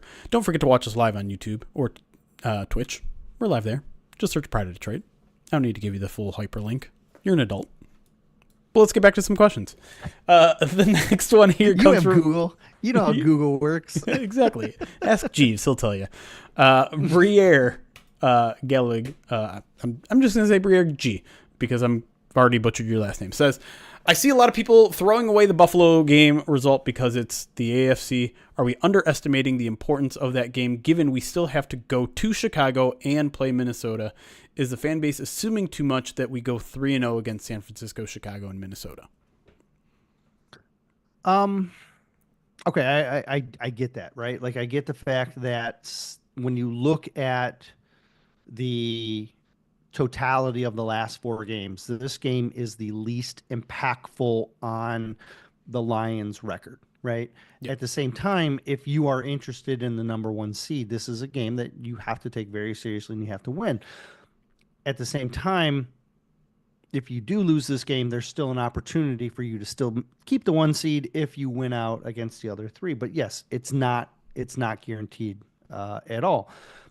But it's a strange situation because it's probably the hardest game left on your schedule against the most talented team I think left on your schedule, but it's also not as impactful, and so they have the potential to be as impactful. So I think that's why it keeps getting brought up. Yeah, I mean, I think the important thing here is this game has no impact on tiebreakers, right? That's the important part because when you're talking about the 1 seed. The most important tiebreaker with Philly is conference record. And a game you lose against the Bills doesn't affect your conference record. That's important. Right. So that the Lions still hold the 1st seed, they'll hold the 1st seed after this week no matter what happens, and they'll control their own destiny. The other fact is the Lions have a 1-game bubble right now, right? Like they have a 1-game hit or miss. Right. They can lose a game, and as long as they win the other 3, they're in. They win the division. Mm-hmm. They win the 1st seed. And if you obviously don't want to burn that one as quickly as possible, but you also have to remember every scenario that we're talking about right now is the Eagles win out, the Vikings win out, except for the Lions game, right? And we just got done talking in the break, like Eagles got a couple tough ones right here, right? They've got a couple games that they could lose. They have the Steelers this week, and then they have Washington at Washington next week. There's no guarantee they win both those games. And if they lose one, suddenly the Lions, bubble, suddenly they have a 2-game bubble, right? Suddenly they have 2 games that they can lose. Now, obviously, you don't want to lose to Minnesota as one of those 2 because that might mean you lose out on the NFC North crown. But But the Packers play the Packers and the Vikings still play each other too as Sure. well. Right, and that can give you another little bubble Cushion, to yeah. cushion, whatever. But now that being said, I think that's why people are viewing this Buffalo game as one you can lose. I don't think people are just assuming they're going to sweep San Francisco, Chicago, and Minnesota, right? At San Francisco's could be a very tough game, whether they're in the playoff hunt still or not. At Chicago is a place that has been tough to win every single year, and I don't know. I don't know what to expect of Chicago that week, right? You know, they played the Lions hard last week. They got absolutely obliterated this past week. Is that a result of firing Matt Eberflus? Probably not. I would expect them Maybe to bounce because back. I don't know. Because like you're now your passing game coordinator is now your head coach. Right. Like I do think there's something to be said for that. Yeah. And then, Minnesota. I think every single game against Minnesota has been close in the past 3 years. So that's not going to be a cakewalk either, and it could be a huge game for them. So I don't Well, we'll find out this week. Yeah. We'll find out this week if the Bears have any teeth left in them because they play the Vikings. Right. Right? And so like if they lose to the Vikings, I think they're going to be limping into that Lions game, right? That's if possible. they beat the Vikings, boy oh boy, that's going to be it's a totally different perspective on that game then. Right. But you also have that extra cushion now because the Vikings lost. Right, So exactly. It's almost like Yeah. a win-win for the Lions. I think Right. the game that is clear who the Lions should root for down the road here is you're going to be rooting for the Packers over the Vikings, which I know that doesn't sound fun necessarily to do, but that could put the cap on the NFC North is if the Packers beat the Vikings down the road. Yeah, certainly.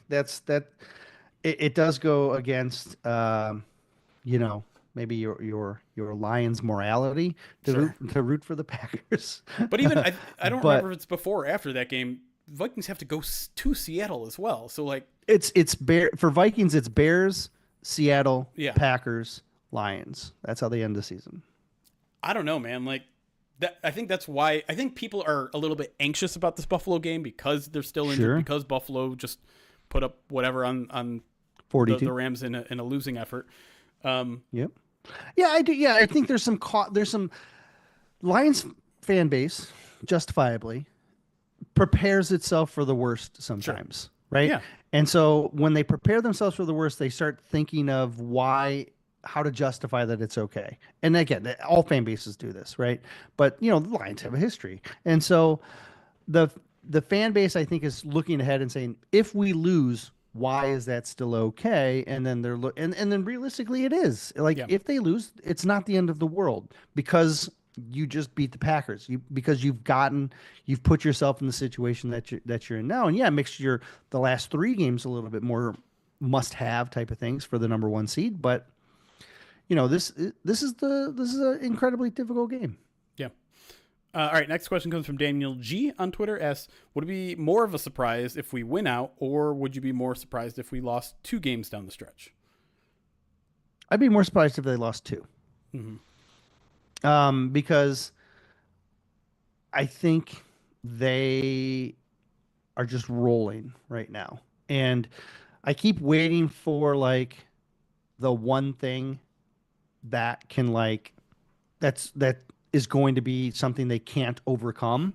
Yeah. And I thought maybe it could have been this past week with the practice squad. Half the defense was from the practice squad. Like I thought, but the fact that the Packers are a top 5 team and you're rolling with a bunch of at least half of your defense was practice squaders at some point. And then Aleem goes down in the game on top of that. And then you're still able to beat a top 5 team. It makes me wonder where their breaking point is, right? Because like that's as much trial and tribulations as you could expect to face in a season. And if you can survive that. And they continue to overcome even the steepest of obstacles because the mentality is there, the confidence is there, the ability to win is there. Like winning is a skill, and they have learned that skill, and a lot of teams haven't. Right. And so for them to lose twice would be wildly more surprising to me than if they just continue to do what they've been doing and win out. I'm going to start my answer by saying I don't think either outcome would be that surprising to me. If the Lions win out, of course not. That Wet of course. blanket. I think they can lose. You think it would be shocking if they went 2-2 down the stretch? Yeah, shocking. For me, it would be. I would be shocked. All right. There's no talking to you when you're in this mood. No, but I'm with you. Like it would be more surprising if they lost to. It would. They're going to be favored in every game, I would imagine. Yeah. Unless something crazy happens, that they're favored this week. I noticed the line's all the way down to 1.5 at this point. So they're kind of saying Buffalo might have the better roster at this point in the season, but the Lions have the home field advantage, and that's tilted in the Lions' favor. They'll probably be about a touchdown favorite next week against Chicago. They'll probably be maybe a field goal favorite in San Francisco, and then maybe like a 4 or 5 point favorite against the Vikings. And so, listen, by that alone, the line, it would be less surprising if the Lions ran the table. Now, just putting that in full perspective, that means winning 15 straight, which let's pump the brakes. That is hard to do no matter how good you are, no matter how talented you are, no matter what your schedule looks like. Winning 15 in a row is insane. It's crazy. Yeah. And so I think there's going to be at least one bump in the road. I do. And it could very well come this week. It could come any of the 4 weeks, which is why I would not be surprised if they went 2-2. It would not surprise me if they lost this week against Buffalo. It would not surprise me if they lost the Bears on the road. It would not surprise me if they lost in San Francisco, particularly if that team is desperate for a win. And it certainly wouldn't surprise me to lose against a Vikings team that has taken them to the edge every single time they've played them over the past 3 years. All of these, I'm not saying all these games are coin flips, but it wouldn't surprise me if they lost any of those. So that's why I think 2-2 is certainly on the table. The good news is there's a very good chance this team goes 2-2 and still gets everything that they want. They can still win the division at 2-2. They can still win the 1 seed at 2-2. In fact, I would argue that it's still pretty likely that they win both those things while going 2-2, because I think the Eagles are going to drop a game, because I think the Vikings are going to drop maybe 2 games. So the long answer is I don't care if they go 2-2 or 4-0. They're going to be fine. They're going to get in the playoffs. They're most likely going to have home field advantage for most, if not all, of the playoffs. Bring me the playoffs. That's my message here. Is like, I just want to get to the playoffs. I want to get to the playoffs because it's the only thing that matters at this point. What are you looking up? Where are you going to prove me wrong? No. I'm just looking stuff up.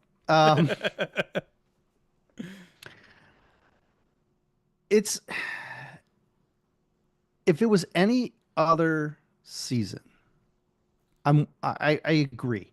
I think when we look back at our predictions at the beginning of the season, sure, we would say losing 2 of these games down the stretch.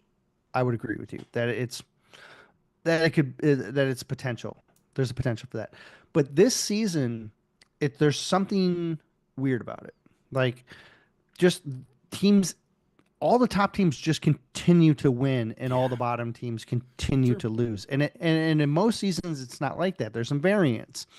And usually at this point in the season, teams are kind of what they are, and things kind of play out the way you think. But like this season, more than any, there has been just a clear divide between the top teams and the rest. And so I don't know if I kind of expect this season to continue to play out the way it has. And so I have a feeling we're going to have, when this season ends, we're going to see some really fluky records that a team that has the 5 seed is going to have like 2 losses or 3 losses on the year. Like, it's going to be something ridiculous like that. Like things that where you shouldn't have like 14 wins and then be the 5 seed. You know what I mean? Like, that's the kind of feeling for the Vikings, right? Right, exactly. Sounds to me like Erik thinks the Eagles are going to win out. Fine, whatever you say. Yeah, whatever. I don't care. They're behind the lines right now. They can stay behind the lines.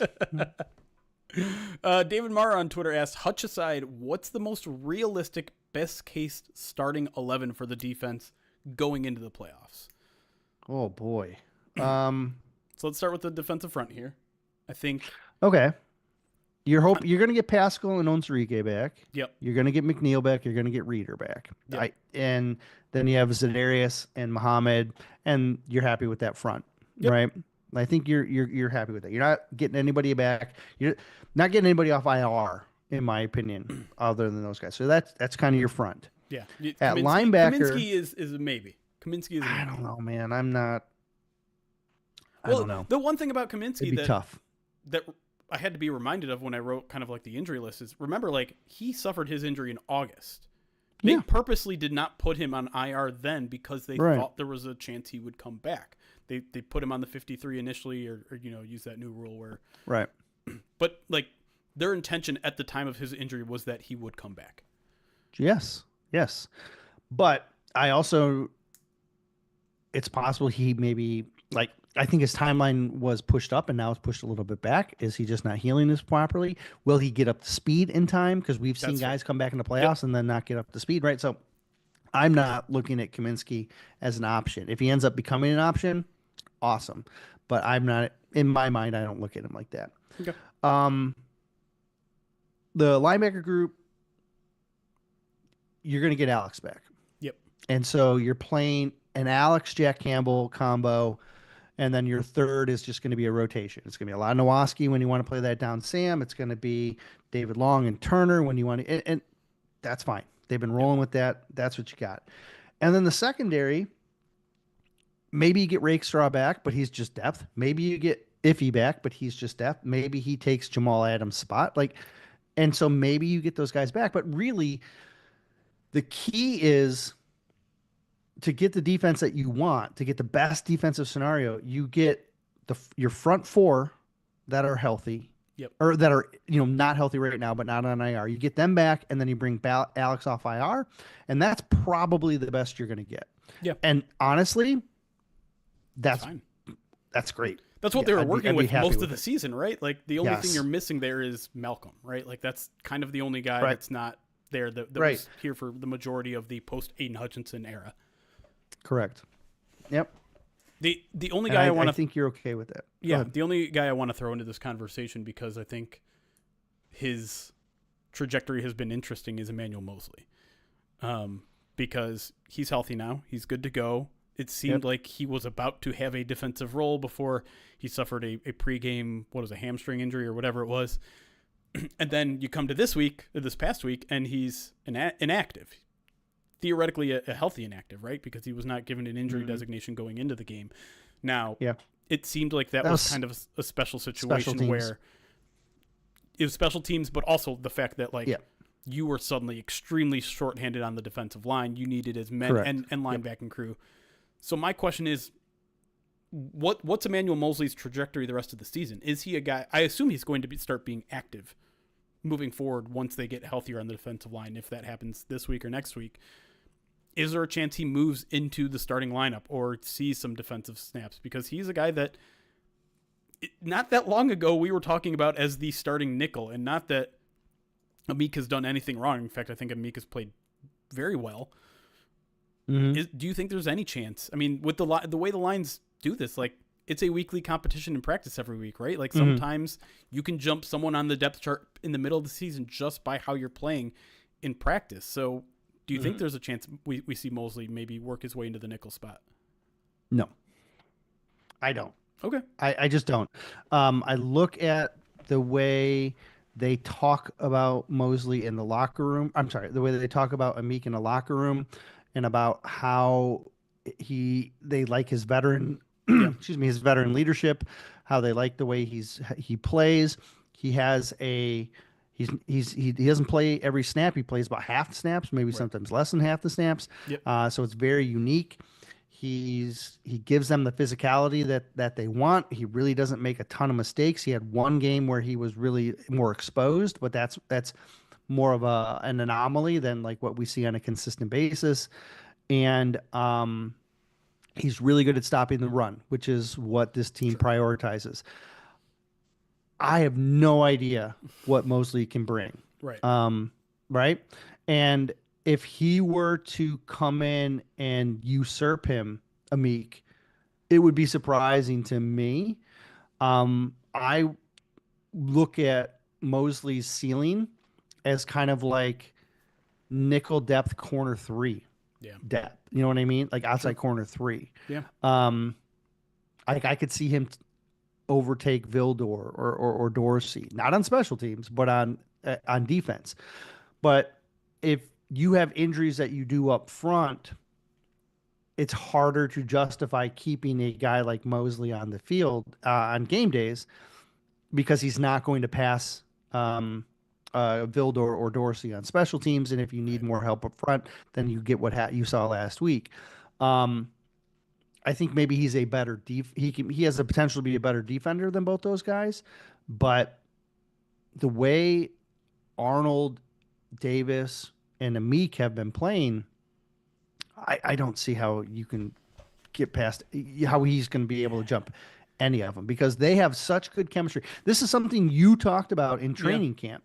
Was all the injuries that they had in training camp, were they going to get their communication down?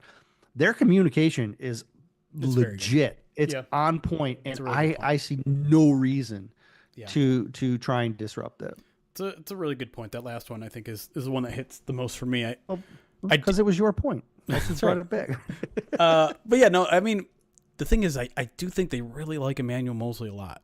I like it. They love him, and I do think he was in for some sort of role when he returned from IR originally, and I think it would also be a little bit smart for them to at least sprinkle him in here and there to get his feet wet before the playoffs, just in case they need him. Sure. But at the same time, like they still need to win some games here in the regular season, right? And I'm not sure how much you do want to disrupt that for a guy that hasn't played like any snaps in 3 years. Like it's been a very long time for him to get on the field, and it's a tough ask for someone to go out there and compete at a very high level. But it wouldn't surprise me as much as it seems like it might surprise you, just because I think they like him a lot. Let me ask you this. Okay. More surprising, the Lions go 2-2 or Emmanuel Mosley starts a game? It's still 2-2. Because it's because there could be an injury, right? Like, I mean, okay, fine. I think Mosley, Rakestraw, Kaminsky, Iffy, they all have potential to come back and contribute. Yeah. At the same time, they all face the obstacle of having a very fluid player in front of them that is having a lot of success right now. And it might not just be as simple as them getting back to playing at the level they're capable of playing. They may have to they still may not get the opportunity to take over because the rest of those players are playing at really good levels right now. Might make for an interesting question to Dan. Given guys, I mean, all three of those guys that you mentioned, Kaminsky, Iffy, and Emmanuel Mosley, these guys have not played a single snap this year in terms of defensive snaps. Like, they are coming in cold. How do you get those guys ready for a playoff run? Do you get those guys ready, or do you say, sorry, Iffy, just not going to work out this year? Sorry, Kaminsky, it's not going to work out this year.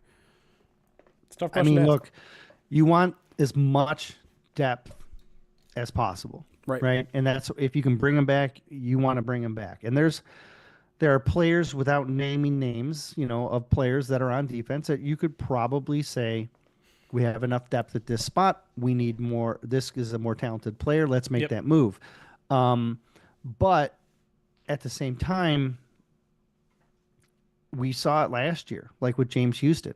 He came back in the playoffs and they used him on 12 snaps the playoffs or 8 snaps the whole playoffs or something like that. They're going to play each game matchup on a matchup to matchup basis, and they're going, and right now the players that they have amassed, if they're healthy, anybody who's on IR outside of Alex is going to have, and Khalif, because we're just talking defense here, but any player that's on IR is going to have a very hard time finding a spot, a regular, even maybe beyond depth. Yeah. All right, last question here comes from Nate Simmons. Asked, am I crazy wanting the Chiefs in the Super Bowl? I really want the narrative that Mahomes can't beat Goff to gain traction. Okay. If it's Lions Chiefs, it's going to be 2022 Packers Week 18 all over again, because you're going to see a opportunity to create a franchise defining moment. You're going to have a chance to take out a team who are repeat champions, a team that has been winning despite their costs, all their errors and all their problems. They still find a way to win. And they have been the prohibitive favorite for now multiple years in a row. They are in a dynasty. I think it's fair. You can say they're in it because they've been in the Super Bowl however many years. They've won out of the last 5 they haven't been to, or something ridiculous like that, right? To face them, even though you have been the best team in the league pretty much all season, you still might be the underdog in that game because of who the Chiefs are. And so you're going to be facing a similar situation, a similar defining moment. And you're going to get a rant from me, and you're going to have several. You're going to have a setup where Dan Campbell will be presented with an opportunity to change everything people know about this franchise. Well, and when he has been given that opportunity, he has not missed. And so welcome the Chiefs. I want the Chiefs. I picked the Chiefs to be in the Super Bowl. I picked up the Lions to beat the Chiefs in the Super Bowl because I want those opportunities to be a completely different team, different franchise than anyone has ever seen before. And I want to seize the moment. And I know that Campbell is the guy that can do that. Go ahead. I apologize for cutting you off. No, I shouldn't have interrupted your narration there. My response is they win the Super Bowl. It's a franchise-changing moment no matter who the opponent is. No one remembers. But it's no one remembers a Super Bowl runner-up. No one cares about the Super Bowl runner-up. Josh Allen. You beat. Who did the Giants beat in their last 2 Super Bowls? Okay, well, one was an undefeated Patriots team. That doesn't count. It was the last dynasty that we've seen. Sure. Since before Kansas City was the Patriots dynasty. To me, it would only have more of an impact against the Chiefs if it ended their dynasty. If after the Chiefs lost the Super Bowl is just like crash, and then you'll say, "Oh my God, the Lions ended the dynasty." Other than that, I don't care who they beat. I don't care if it's Lamar Jackson. I don't care if it's Josh Allen. I think it has the same impact. If you beat Josh Allen and the Bills and MVP Josh Allen, that has just as much impact to me as beating the Chiefs. So this question to me is more who I think has the Lions have a better chance of beating, and it still might be the Chiefs, honestly, because I think they're a more flawed team. I think their defense isn't living up to expectations like it was last year. Remember, the defense kind of carried them last year, right? It hasn't been doing so this year. They've had to pull, the rabbit out of the hat so many times. And listen, I would say hey, you don't want to face Patrick Mahomes in the playoffs because he pulls a rabbit out of hat every time. But I think Lamar Jackson is capable of doing that. I think Josh Allen is capable of doing that. And those are the 3 teams that I think are going to make a run at the Super Bowl. If you want to pull the Steelers into the conversation, they're the team I want to face. But I don't think the Steelers are serious enough contenders to really be that team. So I think the Chiefs might be the best team for the Lions to face just in terms of matchup abilities. I don't care about narrative, though. Just win a Super Bowl. I don't care who it's against. There's no asterisks when it comes to Super Bowls. I don't care what Mike Tirico, Carlos Monterez. I don't care whoever wants to question a Lions Super Bowl after it happens. You win it. I'm happy. It's a franchise-changing moment. Yeah. It's not about asterisks. It's about living in lore, right? It's about not only did the Lions do something that they've never done before, but they vanquished this franchise that was trying to set a three-peat, which has never been done before. Sure. And they came in and they punched him in the mouth and they took what they wanted. And it's a great, the storyline on it is sensational. And it's something that you remember. It's why we still talk about Week 18. It's still, dude, it came up in our live show. It was brought up, right? it was a defining moment in this franchise's history. And yes, a Super Bowl is another, but if you do it in a way that can create, like, you could go down as in just a totally different perspective. If you beat the Steelers, then it's like, yay, the Lions completed what they wanted. Everybody's happy, everybody's Super Bowl, everybody's excited, and it's great. But if you knock off and look, I mean, people are going to go nuts, and everybody loves it, and it's going to be super pandemonium, no matter massive, who they beat. Yes, but there's also value in how you accomplish your tasks. And if you're able to do it in a manner, look, I'm going to be just as excited when they beat the Steelers or the no style or points, whoever. no degree of difficulty, none of that matters. I agree that you win it, and that's what it is. But I'm also a romantic when it comes to football. The Super Bowls that I remember are the ones that tell the story. Those are I don't want them.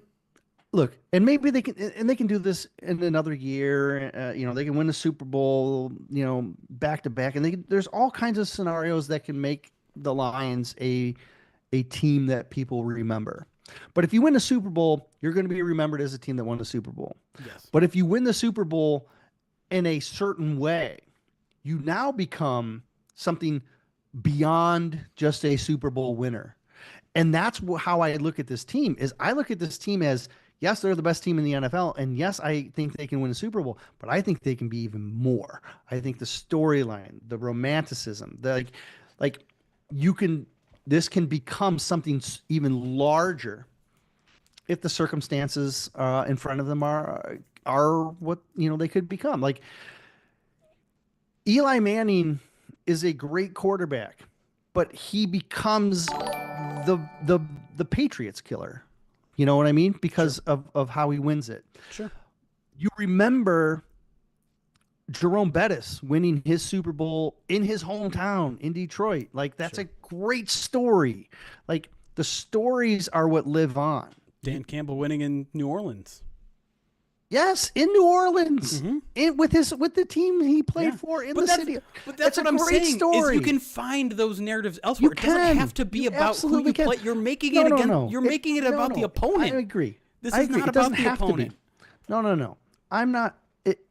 There are going to be a plethora of beautiful stories.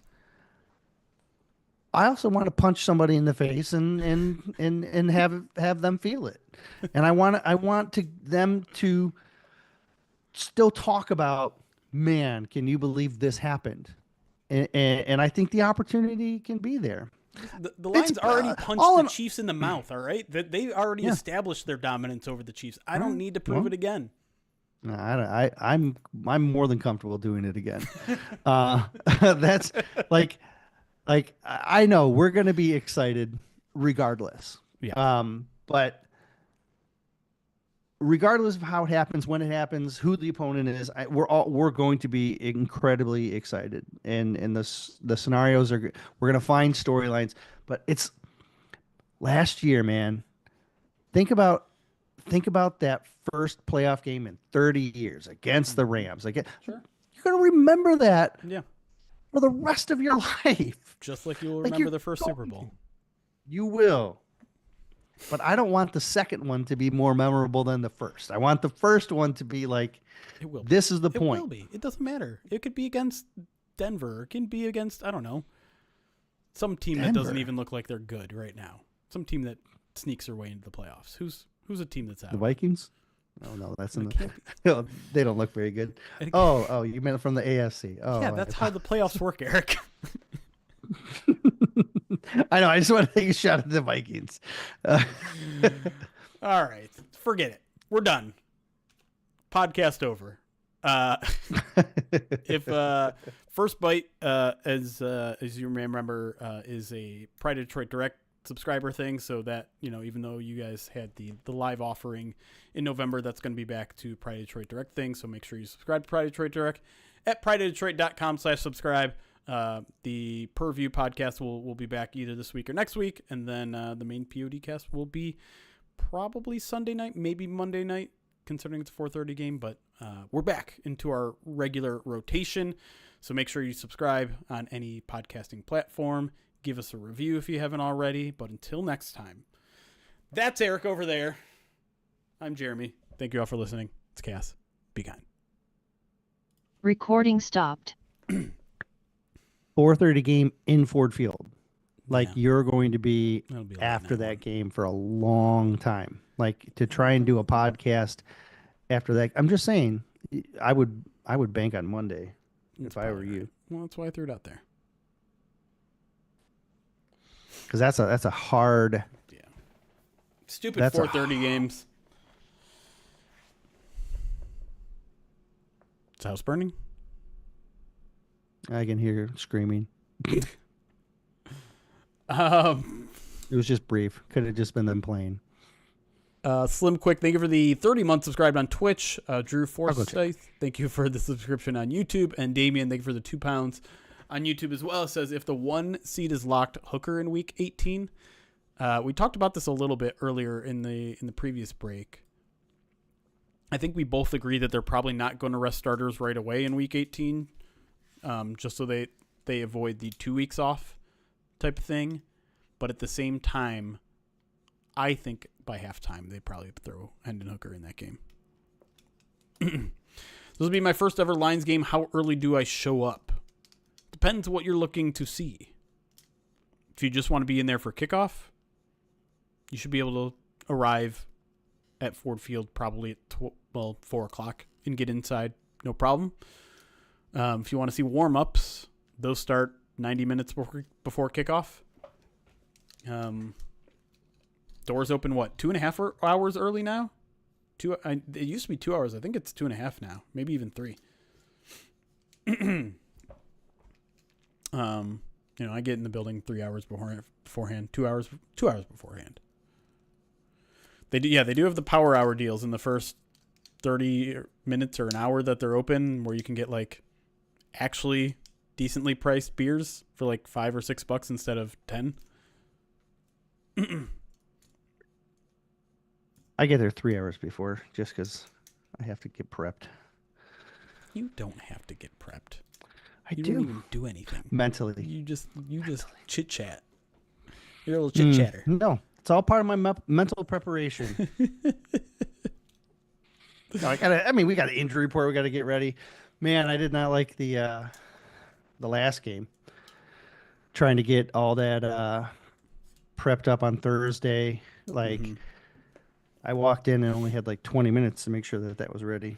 That was Thursday night, stupid Thursday night games. Will Minnesota rest players in week 18? I mean, if they lose, they lose to the Packers or somebody. Yeah. If the only thing playable for them is like 5th seed versus 6th seed, I think there's a good chance that they rest some guys then.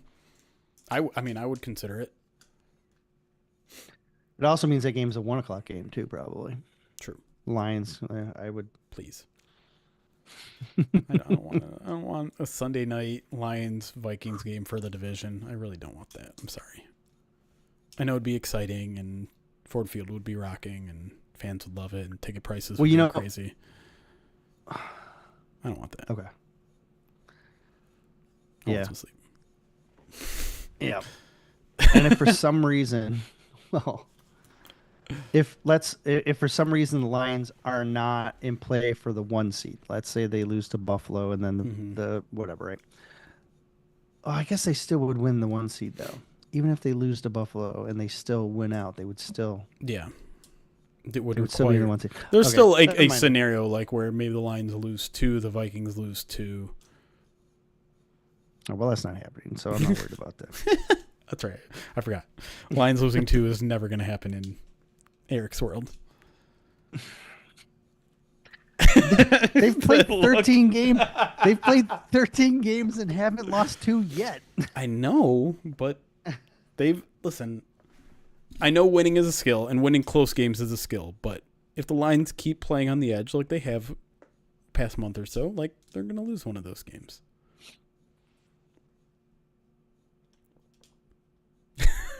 I don't know. Maybe not. Maybe not. Maybe not. I know injuries are unpredictable, but do you think that the Lions' playing style mentality, going all out every snap, has contributed to the rash of injuries this season? No. There's been some freaky injuries, and I think the two. I mean, I don't want to speak out of turn here, but The like, Hutchinson one is still the who one are the that is two? like just so freaky and Right. weird. Who the two most impactful IRs that they've had the two players they've had to put on IR that were probably the most impactful were Hutchinson and Anzalone, right? Mm-hmm. And both were freaky like bone breaks. What? And I mean, Okay, who's the other one? Anzalone was the result of Brian Branch's physicality, right? Right, but it was freaky that his helmet happened to hit him at the right spot. Sure. Like that was a freaky type of injury. Yeah. Yes, it happens. Like you could say Hutchinson's was because of their physicality too, because he was swinging around trying to make the sack, right? Like, and Aleem was there too. If Aleem didn't try so hard, then he wouldn't have been there to break Hutchinson's leg, right? Like, you know what I'm saying? Like, it's Sure. all every injury is physicality based, but True. I think both those breaks are unusual. They're Yeah. not like, oh, I didn't prepare properly, or oh, I didn't stretch enough. Both of those situations were just unusual that they happen to catch those guys, that they happen to get caught like that. Hutchinson's I think was the most unusual, but Jay-Z And those on are the YouTube makes biggest a good two. point. Davenport is Yeah. kind of a freaky one too, where he's just like he's arm battling an offensive tackle and he gets chopped down, which is a normal thing that an offensive lineman does. yeah, but that's also I hate to be the injury prone guy, but I mean, he finds ways to get himself injured, and we kind of anticipated he might not make it, right? True.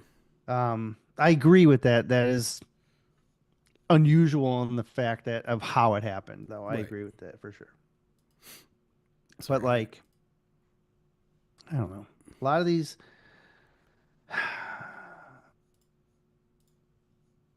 most of the other injuries are just like they just happen, you know.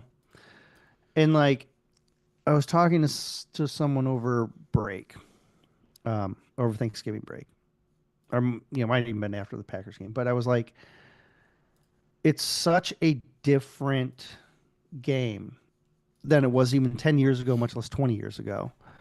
And these guys are so much bigger and faster and stronger. Like they're just getting hurt in different ways now than they did a decade or two ago, right? Like back in the 90s and early 2000s, you were worried about guys, head injuries and stuff like that because of the style of play that the NFL endorsed. And now they've worked to get those out of the way, but then they're getting these other injuries because players are just bigger and stronger and faster, and it's just, and so there's other ways. Yeah, you have to go low and s- be dirty like Kirby Joseph. Exactly. Right. Exactly. No, like, look, that's honestly like you I get slipped the more word dirty leg in there and injuries. you agreed. Oh, I know. I ignored over you. I agreed with your overall point, not your hidden sarcasm.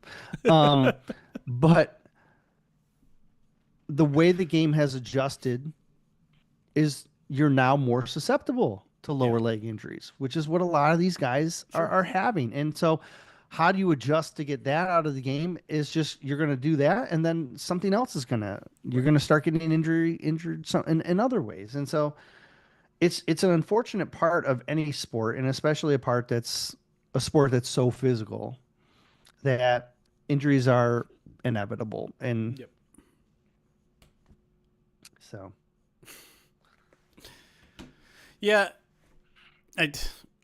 I get like the wanting answers. Right? I feel like we go through this almost every year when the Lions have a rash of injuries or they're up there in adjusted games lost or whatever injury metric you use, and you got to fire the medical staff. You got to practice differently. You got to do this. You got to do that. And I don't know, man.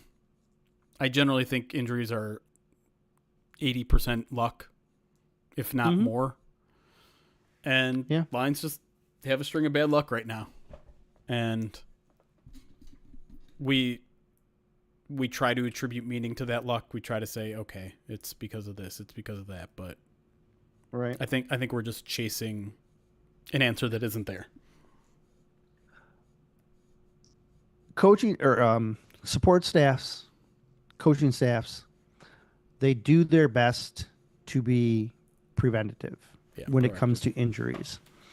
But most of the injuries force them to be reactive, right? And and so you pay your support staff to help you be prepared to know when to push guys, when to back guys off so you can avoid injury. But in reality, they spend a lot of their time trying to get these guys back on the field, right? And so as much as you want to be proactive, injuries are going to occur.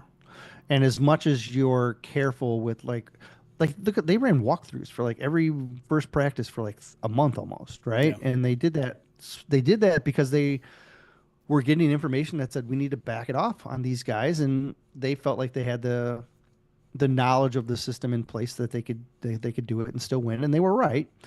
And maybe backing off those Wednesday practices help them prevent more injuries, because it's very possible they could be even more injured than they are. And so it's a tough balance, because it's like chicken or the egg, right? Right.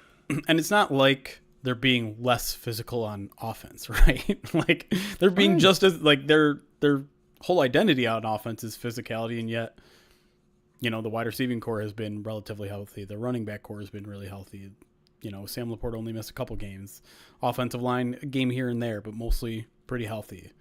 It's just bad luck. Like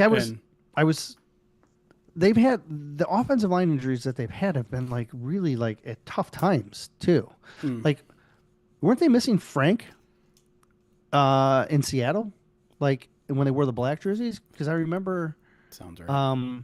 I think that's the game that they had to move Graham to center, and then Coyote was playing left guard. And then that Seattle game was a big game. And it turns out now, like, Seattle's their front runner in their division. Like, that was a big win. Yep. And then you lose Decker for important games, and you managed to overcome that too. Like, the offensive line injuries, I'm very impressed with how they've been able to sustain, because I didn't think they'd be able to without Graham, to be honest, or without Decker, to be honest. Yeah. All right. Done well. I think it's probably time to get out of here. Chat's slowing down. I got to make it my way to Allen Park here in 20 or 30 minutes here for the it feels like the first press conference of the week. That's kind of how it works. It's the first practice of the week. Yeah. First real Buffalo preparation day. So get that. All sorts of other fun coverage over at PrideOfDetroit.com as we turn the page here from the bye week, mini bye week, to Buffalo. Yeah, back to work. Back to work for all of us. Thanks again, Jill. We'll be live actually tonight. No, we won't be live tonight. Sorry. We're recording First Bite tonight, but we're not going to be live. Sorry to tease you there. But I'm not sure. I haven't asked what the status of Per-View podcast is, but that'll be in the mix down the stretch here, and then we'll do Man Sim on Saturday. I think that's all I got for you guys. All right. All right, we're going to get out here.